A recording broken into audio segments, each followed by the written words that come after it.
Assalamu alaikum. I am Zakir. Welcome to my channel. Friends, نن موږ د فوټوشاپ ټوټوریالز باقاعده اغازلو. په دې ټوټوریالز کې دا پارت نمبر 1 دی. په دې پارت 1 کې موږ د فوټوشاپ په اړه کې څه بیسیک خبرې وکړو. که یو انسان په پروفیشنل طریقه سره ګرافیکس ډیزاینینګ کولی شي، د ګرافیکس ډیزاینینګ دا مطلب زما دوه سافټویر دي چې هغه نمبر 1 چې دی فوټوشاپ دی او دویم چې دی هغه کورل ډرا ده. که دا دوه سافټویر څوک په پروفیشنل طریقه سره استعمالولی شي نو هغه ډیر په اسانۍ سره ارنینګ کولی شي. دا ارنینګ که دی د کور نه بهر او که دی په کور کې، مطلب که د سره په کور کې سیسټم لیپټاپ او دته د نت فیسیلیټیز پرووایډ نو دی څه کولی شي په اسانه طریقه سره ارنینګ کولی شي. ځینې خلک وایي چې فوټوشاپ چې دی دا یو ډیر زیات ګران سافټویر دی. نو زه به هغوی ته دا ویم چې دا دومره هم ګران نه دی.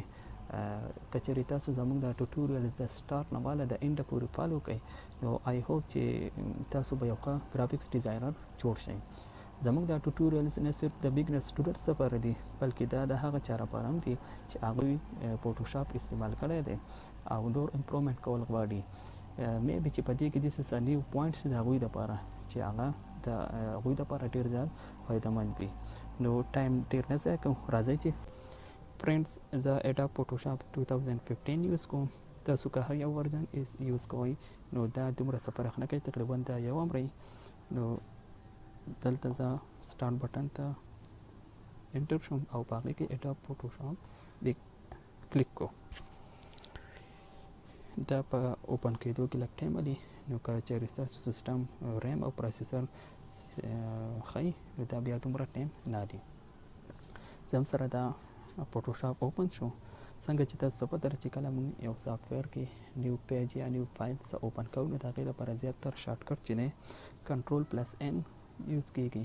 او که چاته دا شارټکټ نه رایادي نو هغه که دلته په دې فایل مینو کې دا زما سره نه دی لوډ شوی. فایل مینو کې دلته زما سره دی نیو چې ما اوپن کو دلته زمانه ماته یو ډایلاګ باکس اپیر شو. زمانه سره ریکوایرمنټس غواړي، مطلب